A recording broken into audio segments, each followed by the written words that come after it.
Hi, Carl here for ProAV TV, and this is the new Panasonic DVX-200, a traditional fixed lens camcorder from Panasonic, which might not sound that interesting until you realise that it's got a micro four thirds sensor inside, which is very similar to the GH4.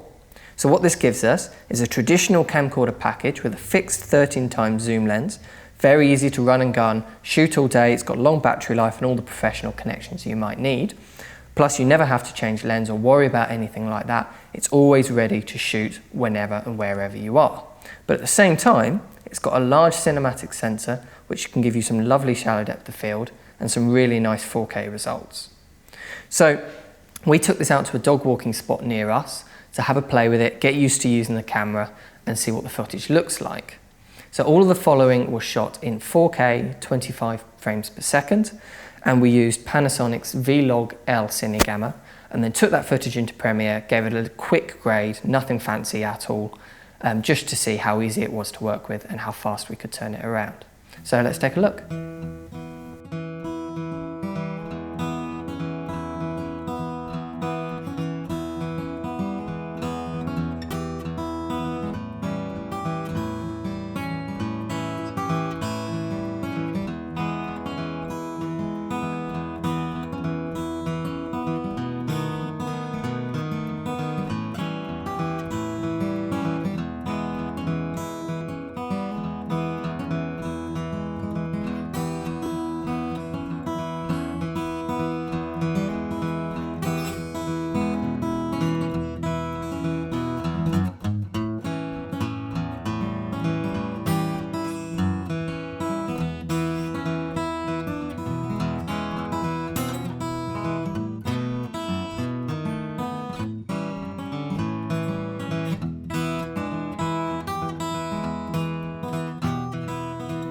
So hopefully that was enough footage to give you an idea of the capabilities of this camera.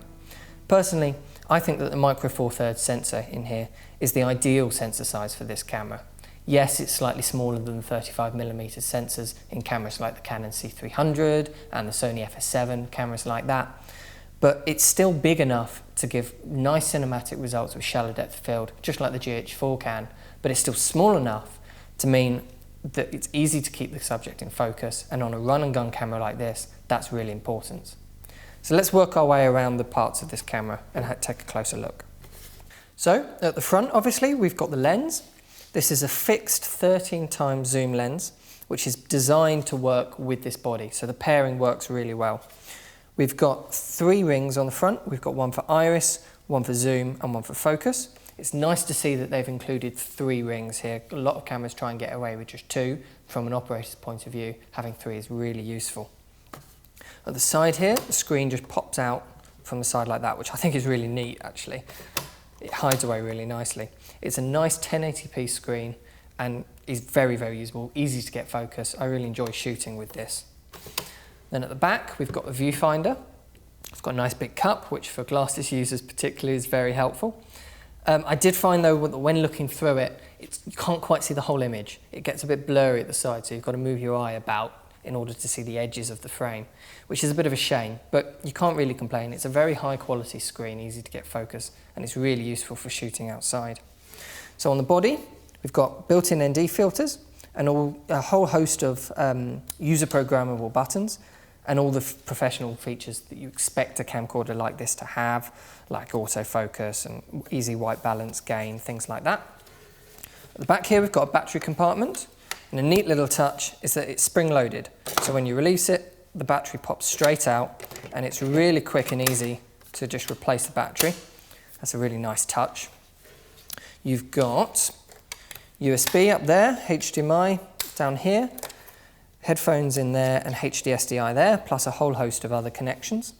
These panels here on the side, it's a bit of a shame that they're so big and hard. When you're using it handheld, they do get in the way a bit, and I worry if I had loads of cables coming out of here, which you might well do, I'd worry about accidentally closing it and trapping them in there. It's a bit of a shame that they're not the more ordinary rubber connectors.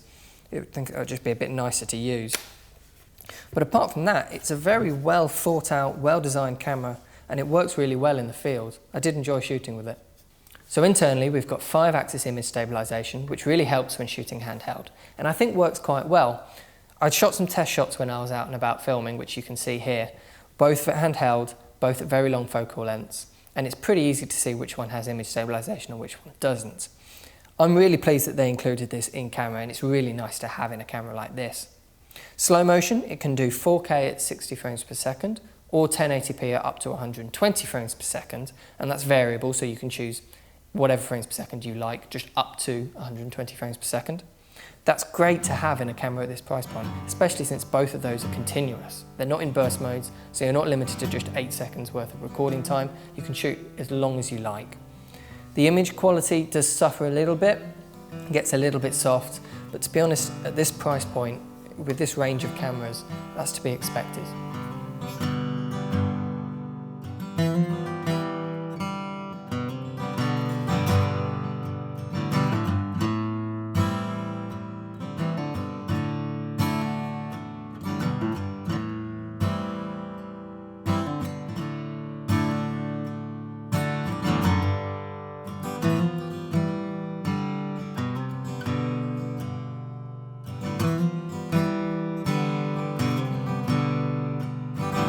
So, in summary, this is a very interesting camera.